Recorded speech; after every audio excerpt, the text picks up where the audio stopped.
Ready when you are, CB. Do I start in Canada or Mexico?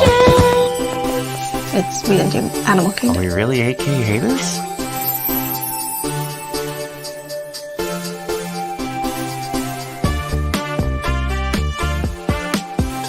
From New York, Dillos is Live, starring Frank and Jen Dillo. This is Mr. Snidillo in studio along with music by Matt Harvey, inviting you to join the Dillos and their guests while they tangent and wax nostalgic. And now, ladies and gentlemen, here's Frank and Jen. Well, good evening, hello, and hey, howdy, hey, over here on not only the Dillos Is YouTube channel, but over on the Facebooks and the X Twitter, as it were. She is Jen. Hello. And I am Frank, and for the next maybe 60 minutes or so, we're here to do a little chit-chat. We're going to record probably a portion of our podcast for tomorrow, the old Theme Park Thursday podcast. We're going to have like half of the podcast will be this recording, and then the other half of the podcast will be a bit of a throwback to November of 2020. It's not an election episode, everyone. Da, da, da, da, da. But we are here tonight. We're going to talk a little bit about the 60th anniversary of the New York World's Fair. We're New Yorkers. I don't know if you know or you can tell by the voices or by the Mets hat. The Mets 10-3 since going 0-5. Oh, I'm aware.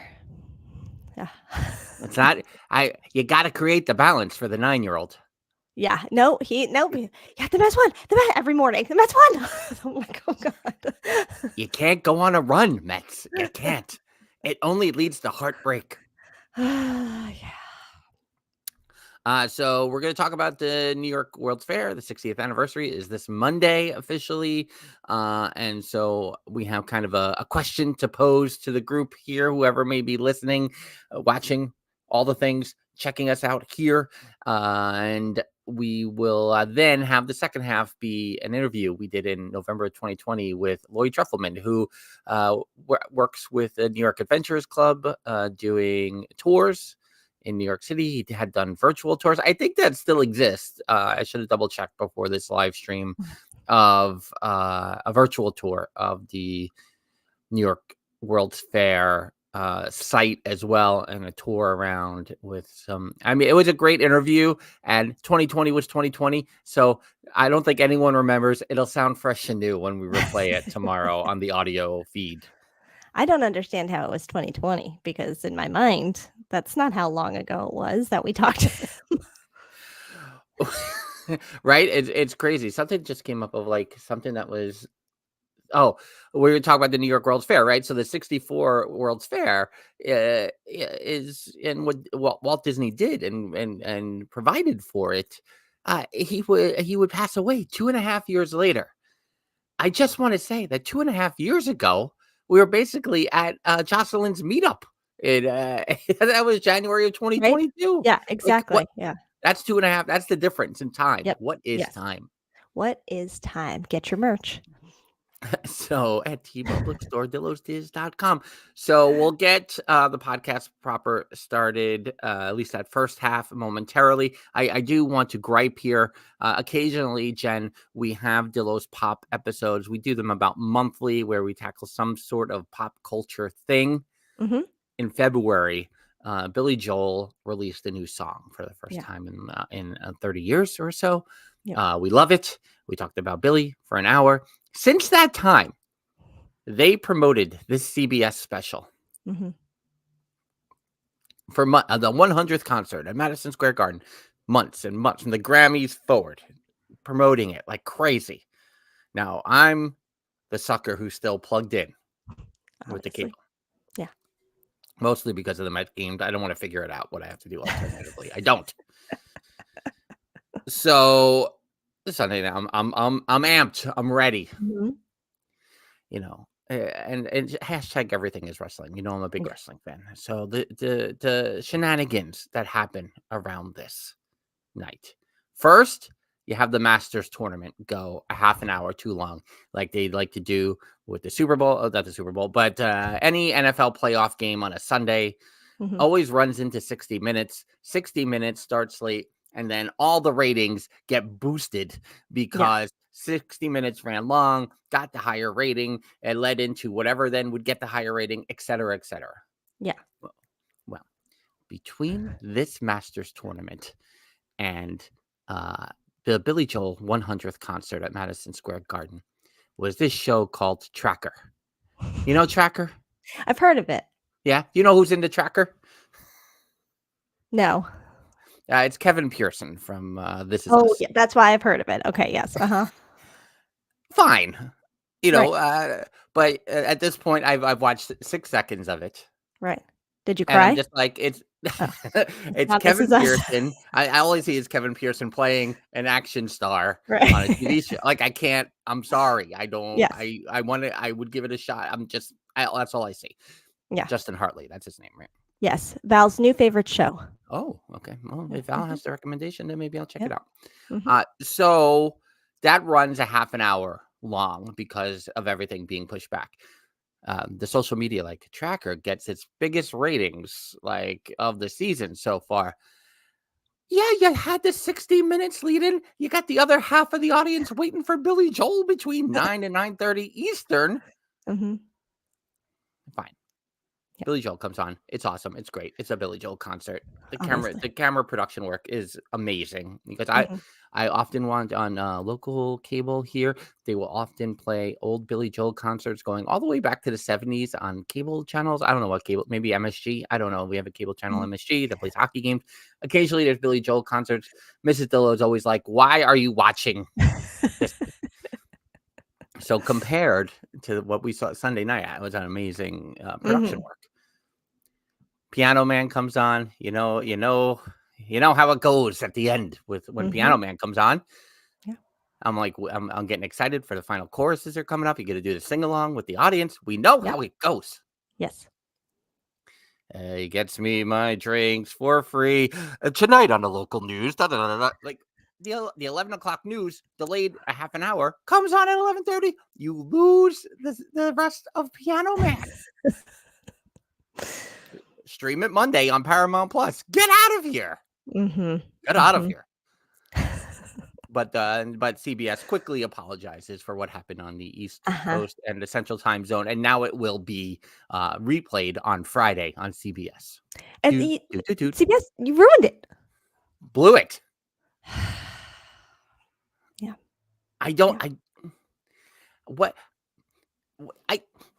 Since 2020, I feel like so many things have been exposed. How do you cut away during Piano Man? You're all watching in that studio. You see it. You know what's happening. Why would you do that? Okay. We're good. Yeah. We're good. Ready. We're gonna start the first half of the podcast now. I wanted to do a little warm up. Well, A little rant. 10-minute, a little ramp up here. Yeah. We'll get some frustrations out. Yeah, try to get the angst out. Yeah. I have had 2 teeth pulled in the last 10 days. I'm doing great. Yeah, everything's fine. I do want to say just to really quick on to add to the Billy Joel story here. I did for the DillosDiz.com resort. DillosDizResort.com guests. I did like an impromptu What's in the Attic for my attic last week. Which I still haven't watched. I got to watch it. Oh, you're missing Blair Witch meets What's in the Attic, but just my glowing face in darkness. But anyway, while I was up there, I also came across like the program thing from the Billy and Elton concert. Oh, okay. So I might have to like post all of that on there. I was so excited. Yeah. I'm always or excited. at least, maybe in the resort or at the Community Core Facebook page. Yeah, perhaps. that's true. Yeah, that would be a good place. A little pop culture reference there. All right. Yeah. So we'll get started. We'll re-intro here. Thanks for checking us out here on a Wednesday evening, Theme Park Thursday Eve, as it were. We will jump right in with the first half of our podcast for Thursday. So here we go. Ready when you are, CB. Do Do I start in Canada or Mexico? We didn't do Animal Kingdom. We really hate us? This is Theme Park Thursday with Dillos Diz. She is Jen. Hello. And I am Frank. We are recording the first half of this podcast on Theme Park Thursday Eve on our YouTube channel, but also on the Facebook and on the X Twitter. We're everywhere. We've been doing this for the last couple of Theme Park Thursday audio podcasts, trying to put ourselves out there a little bit more, especially during this time of hashtag Dillos Madness. That's right. Hashtag Dillos Madness still going on as we speak. It's the madness continues. We don't know for how long. I could say weeks. I could say months. I don't have an exact. So I tried to put like some parameters, right? So last Friday we released. Should we start at the very beginning? Let's start at the very beginning. If you're new to us, we recorded 32 of our favorite stories dating all the way back to the 1980s. Remember the 1980s? Maybe some of you don't. Yeah. Maybe some of you have been only born post 2000. That's fine. That's fine. We recorded 32 of our favorite theme park stories. We set them up into brackets. The value, moderate, and deluxe guests at DillosDizResort.com then placed them in the proper seating ranking order, as you were. We finally released the brackets on Friday, not only to the value, moderate, and deluxe guests at DillosDizResort.com, but also to the join for free members of DillosDizResort.com, which you can do because DillosDizResort.com, that's our Patreon, with memberships beginning as low as $1 per month. But also with the join for free tab, you get in on the hashtag Dillos Madness this year. It's exclusive to DillosDizResort.com. That's why we're kind of doing this and sending you to the resort, and we're going to do the Dillos Madness. We're broadening our horizons, or at least we're trying to. Yes. Bracket submissions are due on Monday, April 22nd, which ties into what we're talking about here. But also, there's an opportunity for a prize package this year. I don't know what the prize is. I haven't come to that conclusion yet. Easy on the prize package. I mean, let's just set up the prize first. I just wanted to say prize package. Right. Yeah. Maybe some nostalgic items. I don't know. Who knows? Who knows what might happen? I did receive it at DillosDiz at gmail.com. We did receive one completed bracket today with some shocking upsets. I don't know if you perused the bracket, Jen. I did not, because I'm kind of like, I think I want to wait and have real-time reactions. Which I like, I feel like I'll probably tee you up for some of those reactions. So I feel like I need to look. You should not look, as I normally do with any topic or subject I present to you. That's usually how it goes. It's just how it happens. But I was like, oh, I'm surprised to not see the expected picks in our hashtag Dillos Madness bracket. So it's good. I want some variety. I was worried that we might only get to the same final four stories. Yeah. But mixing it up today. We'll start working on that once we get the bracket submissions all back on Monday, April 22nd. But join for free at DillosDizResort.com. Jen, before we jump into our main topic or subject here, you've been bugging me to watch Wish since the beginning of April. Yep. Still haven't watched it. Working on it. It's not going to happen for next week either. Yeah. We'll work on it. But we both did watch the 28-minute episode of Bluey this weekend. The episode titled The Sign. Yeah. Jen still crying days later. I'll be crying forever. Did you cry? Come on. We were talking before we started this official recording. If you were watching on YouTube, you know that we referenced This Is Us, very similar to This Is Us, where it's like, you feel it. I feel it there, but I didn't commit to the full cry or the full, to me, more tear down the face. Jen, you crying the whole time? I mean, not the whole time. Here, this is what Bluey does, and I don't want to give spoilers because one, I think everyone should watch Bluey. This is not for kids. This is for everybody. The beauty of Bluey, though, is that it can speak to everyone. It speaks to the kids. It's inserting some lessons here and there without them really realizing, but it's also speaking a lot to the parents. And I Mhm. feel like it's become such a like, especially if you go over to TikTok or whatever, it's such like a Bluey is for parents. Just how many things they just get, but the show is just so well done with all the little tidbits and little Easter eggs and all the things that they put in, and they do so many callbacks to previous episodes of theirs. And this episode in particular, because it was 28 minutes long, typically they're like 7 to 10 minutes, Right. you know. So this one in particular had a lot of callbacks, and so that was very cool to see. But it makes you laugh and it hits you in those feels. And then even after watching and crying, and I can't even it's up there with that Bing Bong scene, close. It's pretty We're close. going to talk so much about Inside Out the next 3 months. So many Yes. Inside Out references coming up. Yes, because Dr. Jacqueline and I were recently talking about it. We're just waiting to be destroyed by the second movie, and yeah. But anyway, but then I go on TikTok, obviously, and someone has broken down all of the Easter eggs, and some I knew, Mhm. and some I was like, oh, wow, yep, brilliant, well Mhm. done, Bluey people, and it's just so good, and everyone should watch it. But yeah, I'll be the emotions. I can't with those emotions. One thing about I'll say one thing I've said before about Bluey, and then I'll try to dance around the second thing. But the first thing is, not that I'm a Looney Tunes cartoon fan per se, Mhm. like appreciation for the Looney Tunes library, as it Mhm. were. And I can't understand why they haven't been able to figure out. I mean, a little bit I can figure out why they haven't figured it out in 30 years, but with the Chuck Jones 6 to 7 minute Coyote Roadrunner cartoons, there's like a whole set of rules about it that people use as a framework for other things. And in many ways, like a Chuck Jones cartoon has like the perfect setup and punch Mhm. in animation history, like better than anything.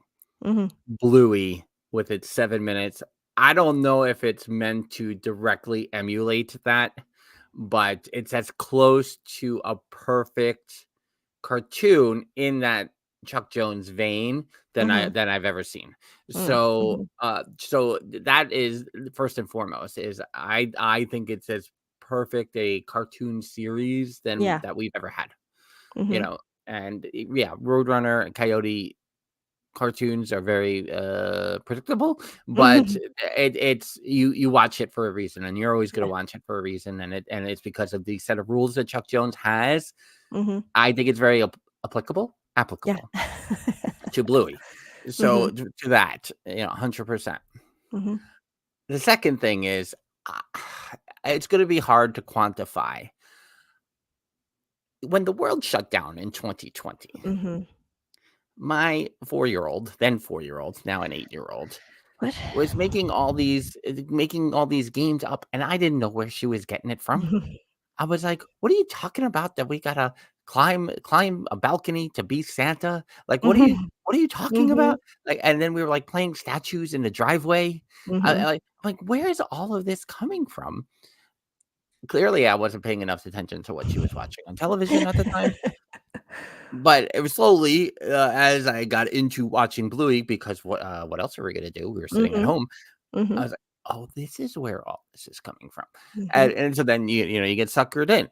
And if you had a child of the right age in the world and watch this series, Mhm. not that it's over, Mhm. during this time, during the last 4 years, I don't think anyone is prepared for the emotional context it's really going to have long term, Yeah. forever. I Yes. I think because of when it hit, Yeah. what was going on when the show Mhm. really hit, and and everything that has followed already, and how people Mhm. are responding to it, is in direct correlation to these last 4 years, and Yeah. especially if you started watching at the jump Yeah. 4 years ago. So I think 10 years from now, people will still be talking about Bluey in the same kind of reverence that we're holding it now, but maybe Mhm. we'll know why a little bit more 10 years Right. down the line. Yeah. Yeah. It's just so it's so well done. Like I think there's a lot. Oh, okay. Just ignore the whatever's happening outside my house right now. As a, oh, as Um, a unidentified flying object at this point right now. um, I think there are a lot of good kid shows out, in the last few years or more. I'm coming up on a decade of being into kid shows here, but Mhm.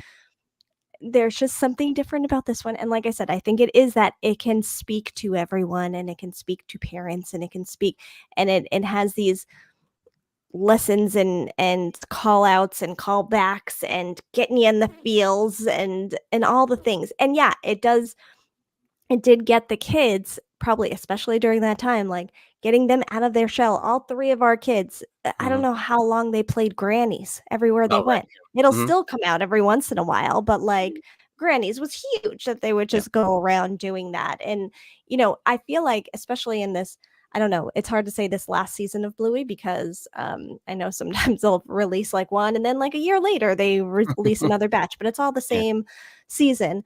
Um, but, there was a lot, I feel like, to the parents, like that stick bird episode. It's Oh, yeah. and he's all Unicorns.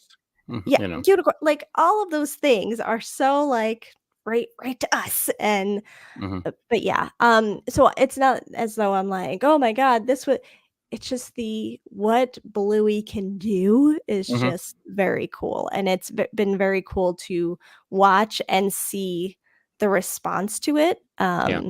Yeah, it's been interesting. I don't. Yeah, didn't watch. I don't think I've seen the majority of the last batch they released a few Mm, months back, so I have to go back and watch those. yeah. But the one I watched was when they were playing with the surveillance camera Oh yeah. and they were doing like the search Yes. for the friend who. Uh-huh. And I was like, oh my god, this is a perfect Yeah. episode of Bluey. Yes. It just Yes. jumped right out at me. But Mhm. do you think it's? You don't think it's over? No, I think, I mean, it feels like it Mm. is, and it feels like it could be, and it would be Right. they tied up a Makes lot sense. of things and Yeah. with all the callbacks, but I think I did hear that there is more coming, so Yeah. All right, it's fine. anyway, Fine. It's just so many emotions. a lot of emotions. Wait for Inside Out 2, everybody. Okay.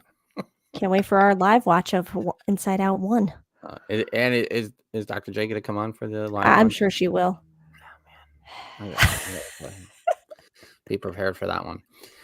So we are here for the Theme Park Thursday episode because Monday, April 22nd, marks the 60th anniversary of the New York World's Fair.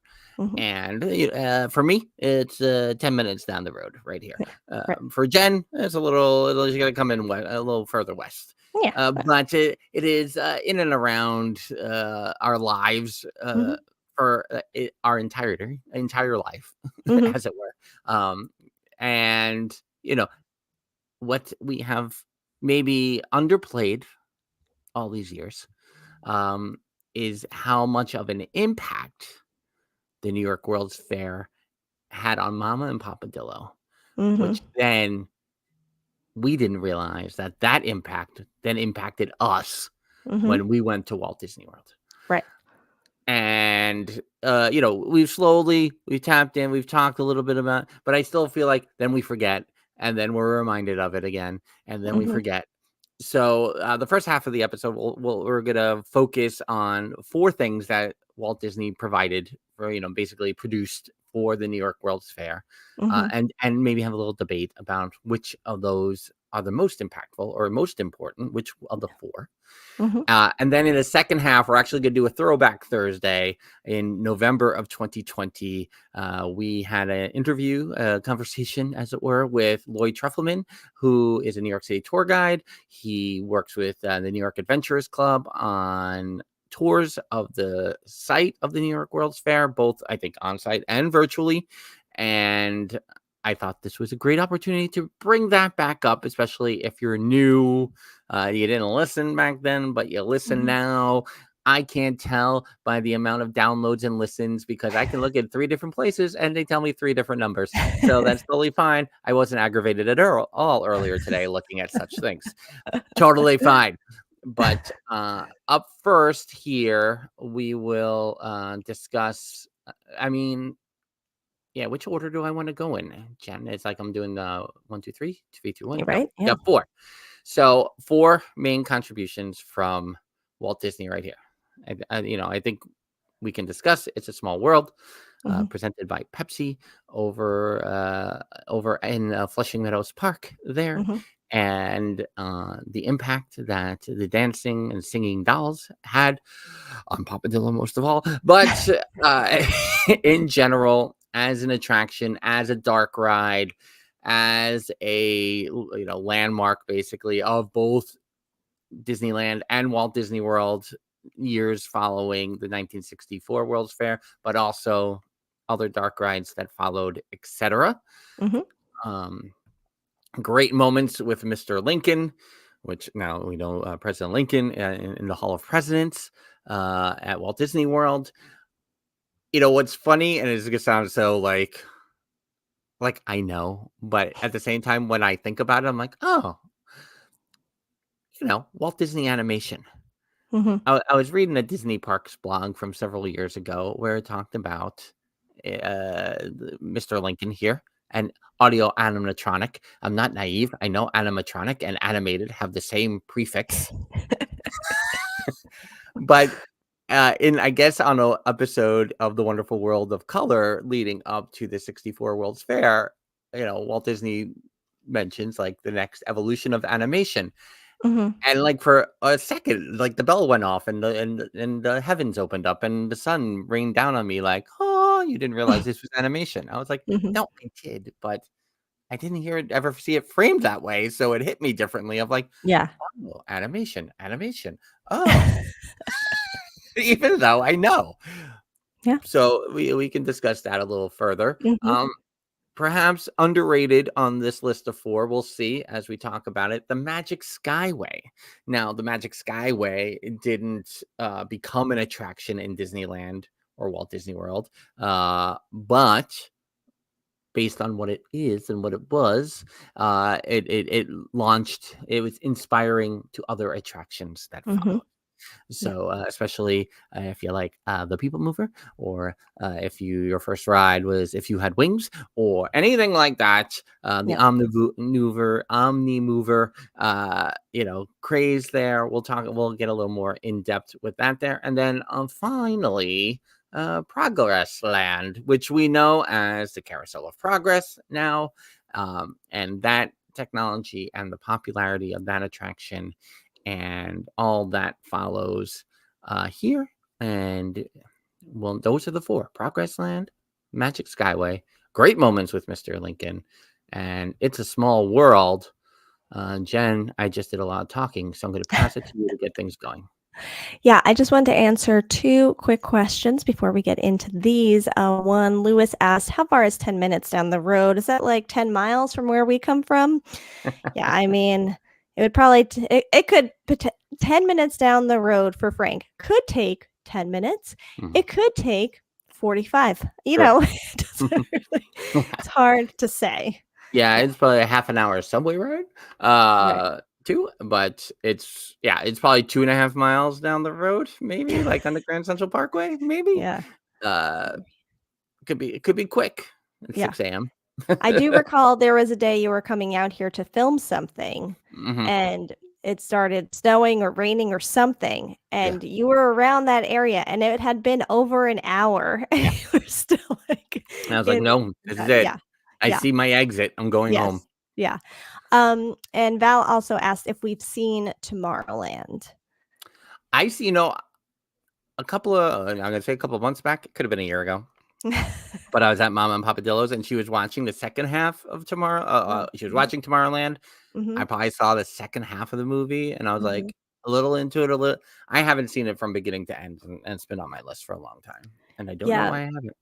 I think I have. Oh wait, isn't this from it? Wow, I just find these pins everywhere. Is that that's a Tomorrowland Maybe. thing, right? Yeah. I think it It's just sitting here staring at me. I have. I think only once though. So it's probably something that I would have to go back and watch as well.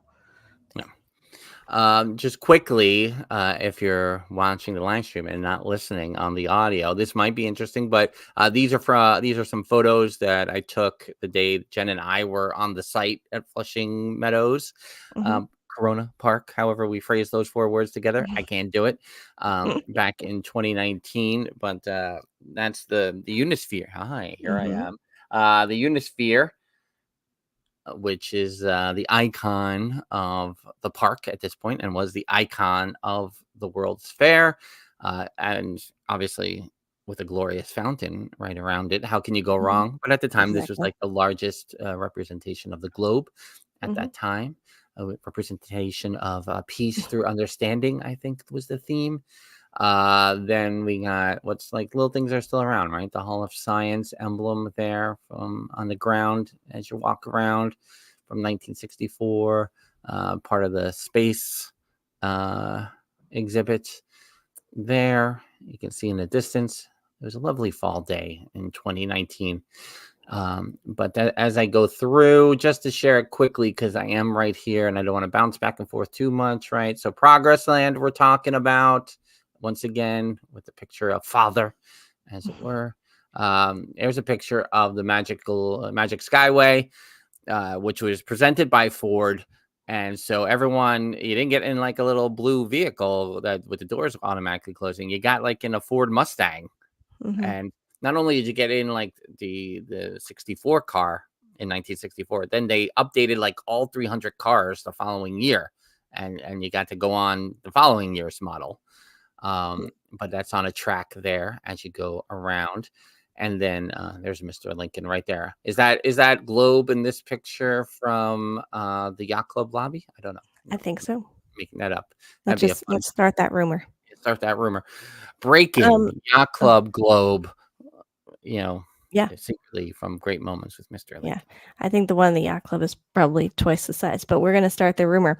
Just want to say back to the fountains, and throwing it back. If you listened last week or watched last week, we were talking about some of our favorite things in the parks that are no longer there. We talked about Stargate. I came across an old VHS video we had put on our YouTube page 12 or more years ago. Way before the podcast ever started. Right, yeah. I went back and watched that video, and there's also a little bit of World of Motion in there. But the video starts on the Essential Fountains. Oh, yeah. The Essential Fountain. I would love to know how much VHS footage we have of the Essential Fountains. And so then to see the fountains carry over in this way, it all makes sense. Totally. And yeah, that because you were talking to me about the videos for something else too. It was around that year, right? Or we were talking about a different year of our home videos there for something else. I forgot. No, it was probably around that, and it may have been the other the Wilderness Lodge video too. Oh, right. I think I was looking at both of those. Yeah. And so in June, Test Track is closing for the renovation, where part of the, exterior work, I almost said facade work, exterior work, the art suggests it's going back more to those World of Motion roots. Obviously, we approve of this, right? Yes, obviously. Yeah. I'm 100%. Going backwards, you're in with us. I've realized that I have It's a Small World still on the banner here. So Jen, of the 4, It's a Small World, Great Moments with Mr. Lincoln, the Magic Skyway, which we can talk a little bit more about that, and Progress Land. What do you think provided the greatest impact to what we know about Disney parks today? I mean, I think I have to go Small World for a variety of reasons. I think, it is something, a staple in Disney World, a staple in Disneyland. They're both a little bit different. Allegedly, Frank and I have yet to get out to Disneyland, but that's fine. We're working on it. But I feel like Small World has become so synonymous with Disney. You talk to people who have never been to Disney or don't know anything about Disney, they will sing the Small World song. Like, what That's do you true. got on that Small World, right? And what Mhm. everyone just knows it. It's just it connects very well. You also have it that it was, one of Papa Dillo's favorites, if not Mhm. the favorite. I would say Great Movie Ride was pretty much tied, but Small World, you got to go on it every time. And there is that part of us, even like even on our Dillo's trips, Mhm. Dillo's Diz trips, I should say, that we're like, are we not going to go on Small World? Should we Yeah. go? I don't know, man. I mean, we don't have to, should we? That like it is a part of like, are we really going to be here and not go on that? When we were at Not So Scary in September, I knew it wasn't in the best interest of timing to Yeah. go on It's a Small World, Yeah. so I did not say it out loud, but Yeah. I was like, Uh-huh. "Ugh." Yeah. It was Yeah. definitely, hard to I know when we walked past the first time, like, it was like, "Alright, we can go there'll be time later."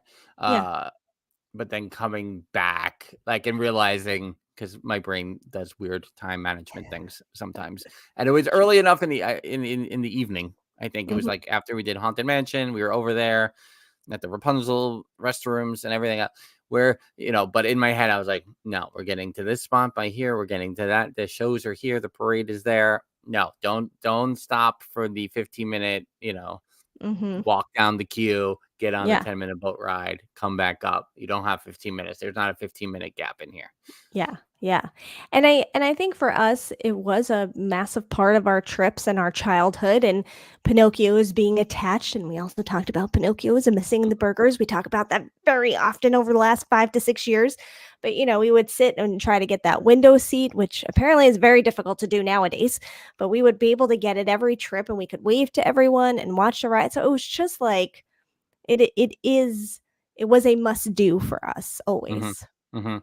No, Yeah. yeah, it definitely is a must do, Yeah. and, I think what's funny to me, and I'm not here to be an AK hater, but how I enjoy, the Navi River journey.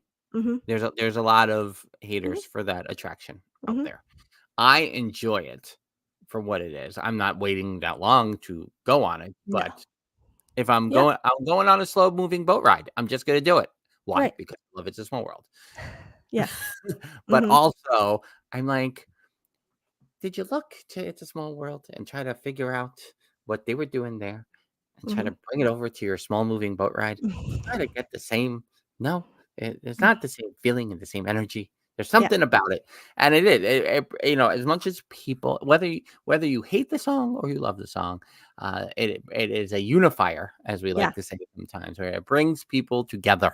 Mhm. And I think for that, it's it is it could be it is it's definitely a contender for the number one spot Yeah. because of that unify, and that's what it was doing, right? Mhm. It was meant to bring people together, Yep. children of the world singing, Yep. but also bringing adults together. Mhm. It continues to serve its purpose, Yes. even if it's in the negative sometimes. Mhm. Yes. I'm just oh yeah, Lewis is talking about really hating Navi. I mean, it's again, I'm never gonna go negative on a slow moving boat ride. I love them, and Mhm. that's it. But I think it's disappointing. It's a Yeah. disappointing Yeah. attraction. Don't lower your expectations if you've never been on it. Um, I'm gonna bounce around. I'm gonna go to the Magic Skyway next Okay. because as we showed the Ford Mustang there, what you did is you kind of went from prehistoric times and you saw the cavemen, and then you came and you saw like the space age, you saw like a city of the future, and that's basically the gist. Mhm. How many attractions over the years can Yeah. we point to going, well, whatever this was doing, it worked for World of Motion, Yep. Horizons, Journey into Imagination, The People Mover. If you had wings slash, if you could fly slash Dream Flight, like there's Exxon. so many. What's that? Exxon. Exxon. You going on Exxon? The Right, with dinosaurs. the dinosaurs Mhm. that Yeah. are those ones that were at the fair. Now, though, those are in Disneyland. The dinosaurs that were in the Newark World's Fair in Disneyland. Yeah. Spaceship Earth, Mhm. obviously. Mhm. You know, there is, you know, when I was reading, I read a couple of articles preparing for this today, and uh, you know, it is a hot button topic, but something that I really like about Disney over the years is the themes of these attractions, and especially when we really started going regularly, Mhm. which was the bicentennial of the not the bicentennial the well of the Constitution, not the actual bicentennial. It was 200 years of the Constitution. We had a lot of Spirit of America parades. Mhm. Oh yeah. You, Yeah. you had the you still have the electrical water pageant, water Mhm. turning Would. over to the the flags with stars and stripes at the end, and then these themes of hope, or it's a very American feeling sometimes you get from Mhm. these. And so reading this today, I'm like, oh man, as much as uh Disney's been uh getting the old fist waved at them Mhm. by people the last few years, there's also this patriotism that Mhm. I feel and experience in these parks sometimes. And like, what, even with the Magic Skyway, even though it's prehistoric time when the Mhm. country wasn't founded yet, and Mhm. the future, I find that to be very American. Mhm. Mhm. Jen is just she's like, I don't Mhm. want to Mhm. comment on any of this. We're live on all the platforms. Oh yeah, we're on the X Twitter. Hi. Yeah, yeah. Um I think there was a lot of that feeling, especially in the 80s and 90s in the parks. You felt that often. You felt it down Main Street, you felt it on the attractions, you felt it in the parades. Um yeah.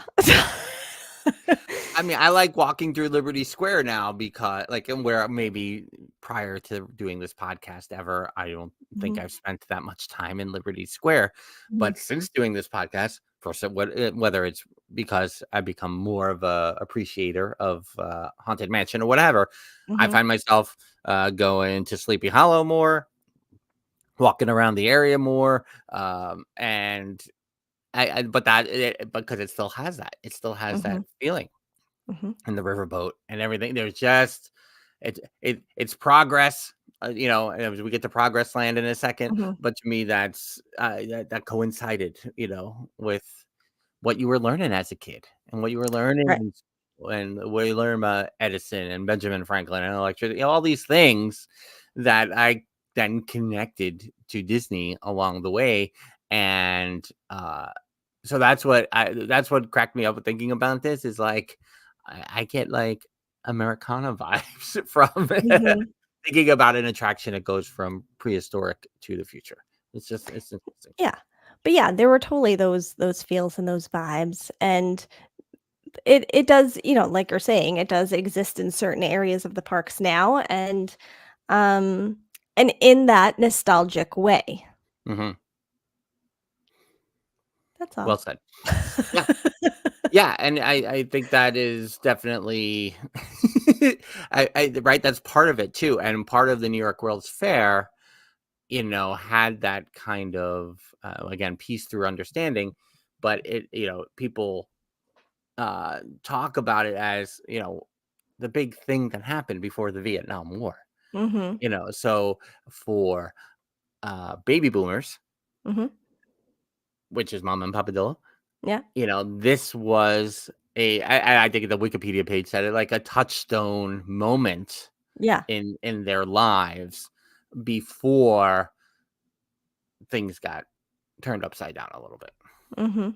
in an Yeah. unexpected way. Yeah. Mhm. For sure.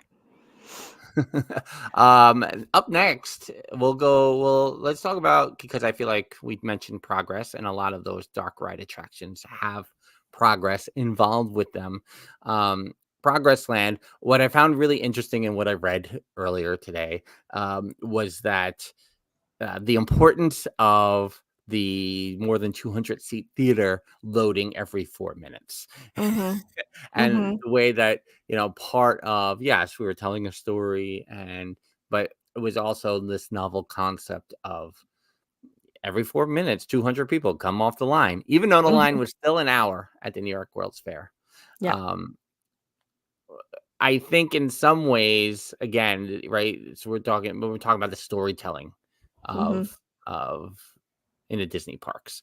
Yeah. So where It's a Small World talks about almost, again, the unifying aspect, the family portion of it, the Magic Skyway talking about the dark ride, the themes of those attractions, and Progress Land kind of speaks more to the storytelling, I feel like, and giving a place to that. We're as much as it's a great big beautiful tomorrow, where now is the time, now is the best time. Yeah. Carousel of Progress people. Sorry. I mean, they're both great songs. Don't get me wrong. Yeah. Now is the time, now is the best time was our Carousel of Progress song first. Yeah. Was the last time you were on Carousel of Progress at Jocelyn's meetup in 2020? Was that the last time? Yes. Yeah. And that was probably the first time I had been on. Well, I think we had taken the now 9-year-old on when he was 1-ish or 1.5-ish. And that was a horrific mistake. And he was crying the whole time, and I tried to get out of there, and they wouldn't let us exit, and we just wanted to leave, and it was horrifying. So, yes, that's right. I forgot yeah. that story. Yeah. I was like, please let us exit. And they were like, you have to stay seated. I'm like, okay. Does everyone hear this? We would leave, everyone. We swear we would. Yeah. So, but that was, I mean, aside from that had probably been the first time I had been on it in a while as well. But I mean, it was always, you have your spots in the parks that are good air conditioning spots and good little kind of break spots. And that was great for that. But I also, there is the nostalgia to that ride. We knew the history of it. We would like to see if any changes had been made to that final scene, even though they rarely happen. The fact that they could, we were always keeping an eye out for. So, it was I feel like it was one we did pretty often, because it also was one of those rides you can kind of just get on whenever. And I think we could get on it 100%. Yeah. But what we didn't know is that Papa Dillo had that nostalgia for it. He didn't say I went on this all the time. I went on it at the World's Fair. I don't think he ever said that. He had no knowledge. I don't think so. I think all that kind of stuff came out as we were adults, probably since this podcast. But I don't think we realized, like, when we go back, and I saw Lewis mention, the nostalgia we have for things we did with them. But when we go back to that, thinking back on how often we went, and we went 1 to 2 times a year for our entire lives, and how Mama and Papa Dillo didn't grow up doing vacations like that and doing that. So that wasn't it, and we never really knew where the basis for it all came from, but this is where it all came from for them. And they fell in love with Disney the way all of us Disney adults do now. They were one of the OG Disney adults. Yeah. I think that, right. And totally. And again, it speaks to, and it's not funny that you said Disney adults. They're the original Disney adults. Because when people, Disney adults, don't be fooled. The Disney adults were around 30 years ago. Too. Yes, for sure. Yep. 100%. Yes. I want to go back, because Lewis mentioning, I wonder if the experience of how many, and that was heavily promoted. It was heavily promoted how many people that every 4 minutes you're going to get on. It was one of the big things they did outside the attraction. No other theme parks, even Universal, seems to be able to process people through at even close to the same velocity, right? I mean, and that's why a lot of these is why the Muppets, are still there in Hollywood Studio. That's why, you see, yes, the air conditioning for like a Frozen sing-along. Sure, that show is awesome. And that show puts a lot of people into that theater every hour. Indiana Jones the same way. I mean, I think I shouldn't be surprised that that theater is packed every single time, but I am. The last couple times we've been on it, I'm like, Yeah. I can't believe that it is still packed to the rafters Yes. for this, and the same thing about My Fantasmic, which we don't talk about too often here, is a great nighttime experience because they have that theater, and it Yes. allows time for people to maybe hit a couple of rides at the end of the day. We have failed to mention, and I say this because our friend Jeffers, who's been in Walt Disney World the last couple of days, has taken over our Instagram. Yeah. He's been posting amazing pictures, and Mhm. now like 3 days in, I'm like, okay, I can't look at any more pictures. It hurts so much. Yes. But he Mhm. got on Rise of the Resistance the other night at Hollywood Studios with like a 7-minute wait or 7 Yeah. minutes to get to Ray or whatever it was. And I was like, man, the end of the night at the studios, you can do so much. Nobody else do it. It's our thing. Stay away. Just let us walk through the park at the end of the night. Mhm. Yeah, Ryan saying there's a market for the stunt show type attractions at #alwaysmgm for sure. Mhm. Yeah. And I mean, and in some like Galaxy's Edge obviously was going to be a thing, but the Lights Motor stunt show, which I refused to see because it took away the backlot, that I never watched it ever. Mhm. But obviously that was going to be a big thing because of how many people were getting pulled to that portion of the park at any Yep. time. But I think in terms of what Lewis is saying with how many people it was putting into a theater, and also the storytelling aspect. I think the Mhm. storytelling and the dark ride aspect, just really funneled right into Epcot attractions. Yeah. 100%. Yeah. And then, well, let's talk about Mr. Lincoln. I mean, I Mhm. think one of our Dillos Madness many years ago Yes. was about animatronics. I don't know if anyone picked Mr. Lincoln. Yeah, I think it was it the 2022 because we took Yeah. video and pictures in The Walt's Walt's Disney walkthrough. Studios Yeah, walkthrough thing there at Hollywood Studios. to Yeah. warm up because I was freezing. I wasn't as cold as the following day, but I was like, "Ooh, we could go inside somewhere. This is nice." But I remember taking pictures and video in there specifically for this Dillo's Madness Yeah. choice. Mhm. Yeah. And I think, again, like I mentioned earlier, not thinking about it in terms of animation, but then you Mhm. think about think about how we're still we still get drawn in by animatronics. Look at how the Oh yeah. Tiana animatronics reveal has been going. Everyone is talking about that. And whether Mhm. you talk about Hondo Anaka now, or when the shaman is working over at the Mhm. Navi River Journey, I mean, this is still something that makes our eyes twinkle, as it Yeah. were, like we did when we were kids, because that there is magic in that. Oh yeah. And to see it go all the way back now 60 years, Mhm. and to think about how that has transcended over time, I think, Mr. Lincoln versus It's a Small World is a very tough battle in terms of what it has done, not just for attractions and theme Mhm. parks, but also what it has done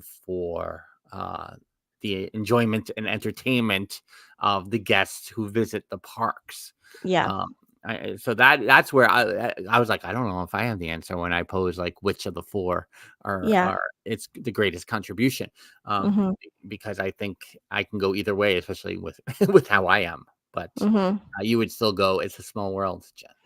Yeah, but no, I see what you're saying with it too, because it was kind of in terms of contributions, it made a huge impact on so much in Disney, and even then when you expand it to like Hall of Presidents and what they did there, where Right. who's standing, who's sitting, who can go from sitting to standing, like all of these little things over Yep. time.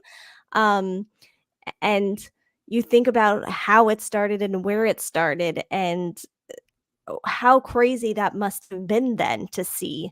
Whereas now although there is still the magic to it, and yeah, the advances keeps the magic alive but we probably do take a little bit of it for granted at this point just because of how technology is. But Mhm.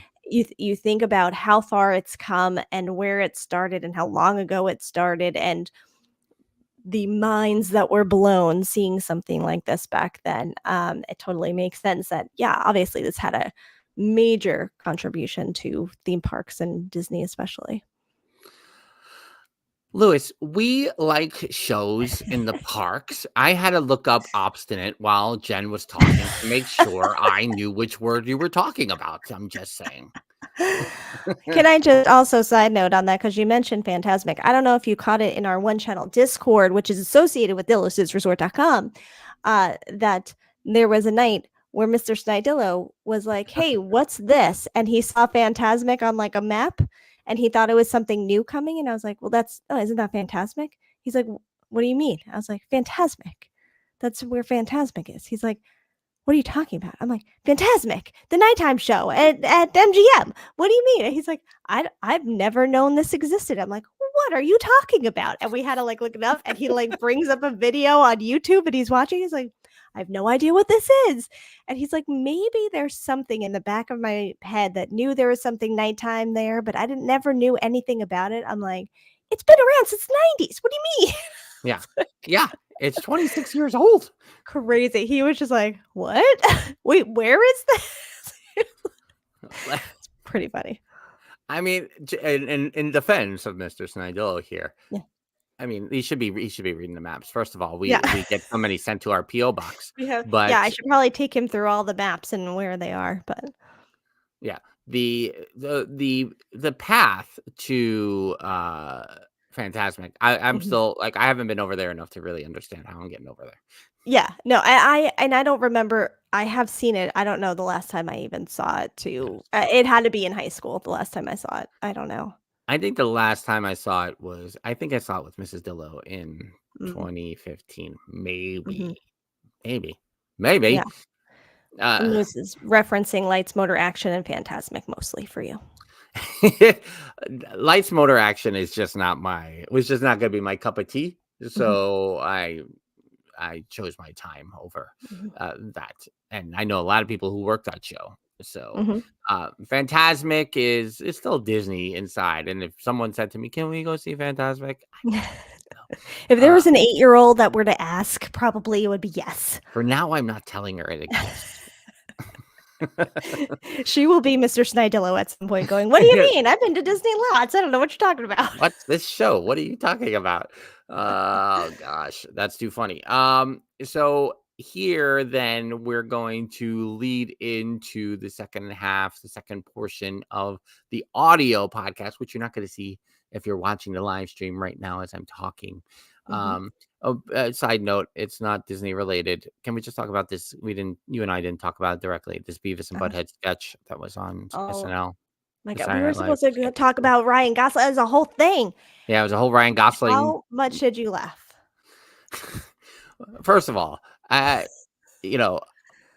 not that everyone didn't already think Ryan Gosling was great. And we're here to remind everyone all the time that he was a member of the all-new Mickey Mouse Club. Yes. So there is a energy, there is a presence that is greater than because of that training and that experience that he had there. Yes. But so the Ken performance in the movie, the Oscar performance, and then him on SNL over the weekend, just next level. It's next level. Now, yes, Beavis and Butthead are,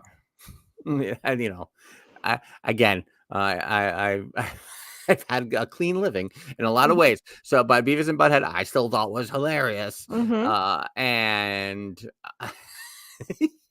that sketch was just really funny. I don't know if I could say more than that, but everything about it was like perfect. And watching them all try to keep it or not keep it together, right, was it's rare when it really it's great if it goes either way.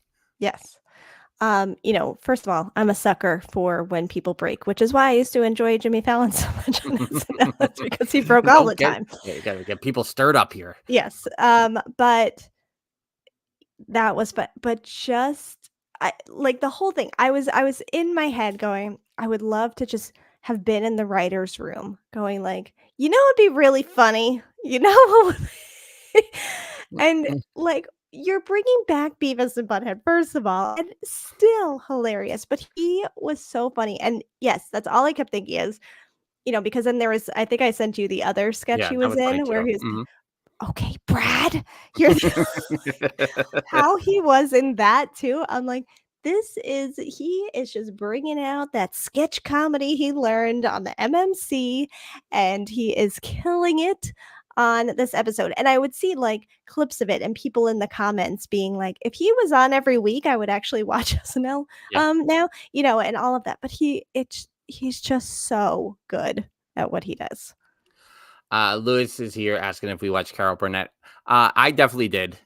I don't know how much Jen did, but probably she's at least seen the infomercials that are on all the time on cable. They're I think always I saw on. more than the infomercials, but yes. And if they got the half-an-hour infomercial for that or Dean Martin roast, you can all but guarantee it's on at Mama and Papa Dillo's house. Oh, yeah. So yes, and I'm just gonna say about Carol Burnett, there's a lot of variety shows on the Renaissance Festival circuit, and Don Juan and Miguel were as close to the Carol Burnett show that I've ever seen. Basically, Harvey Korman and Tim Conway, basically that you could get as a sword fighting duo. You could get, and Miguel recently passed away, and I'm not going to talk about it much because it's going to break me up right now. But so you mentioned Carol Burnett there, so yeah, I'm very drawn to that, and I also don't mind the laughter too much in sketches like that when it's done right. But Lexi is super late here on the live stream. So we started late. wrapping up. We didn't even say before we go, and we're off on a tangent. Right, exactly. Ryan apparently missed the SNL. You gotta catch the SNL clips. I mean, especially the Beavis and Butthead sketch for sure. And that's on if you're watching on X Twitter, scroll down a little bit because you'll see I definitely posted it. But then I don't know what that other sketch was, but he's engaged and he's talking to another guy, Brad. That's all that one. That one was hilarious as well. But right. Yeah, and I mean, I think in some ways they were fighting, even though there was some cracking up there. I also think it could have been much more. Yeah. So, I see. But yeah, so that was a quick Ryan Gosling tangent there to to wrap up this New York World's Fair conversation that we've had. But we're going to segue into our Throwback Thursday. If you're listening on the audio feed, again, not here in the live stream, we're going to end the live stream, but in the audio feed, we have that 2020 interview with Lloyd Truffleman, New York City tour guide. I started listening today. I was like, oh my God, he's giving so much information. It's so good. I forgot all these things that we talked about back then. So big recommend on the audio feed for those of you watching in the live stream to check out tomorrow rather than scrolling through and trying to find a 2020 episode. We got to bring these things back once in a while because we had a lot of good conversations.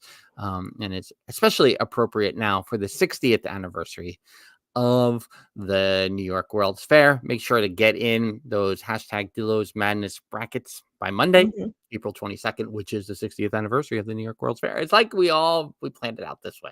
Yeah, totally. Obviously. Maybe Dillos Madness will be over by May the 4th. Who knows? We don't know. We'll see. Yeah. But until next time, when we all together again, thanks for so much checking us out here on the YouTube channel, on the Facebooks, on the X Twitter. I see the numbers that we're going to keep doing this because I know people are checking us out for the first time on the X Twitter. I know that's what's happening over there. I see that number. It's driving me bonkers a little bit. I don't understand. Well, we appreciate it. And we appreciate it for sure. But thanks so much. We'll see you again along the way. Until next time, she's Jen. I'm Frank. Bye-bye. Deuces. Enjoy this interview.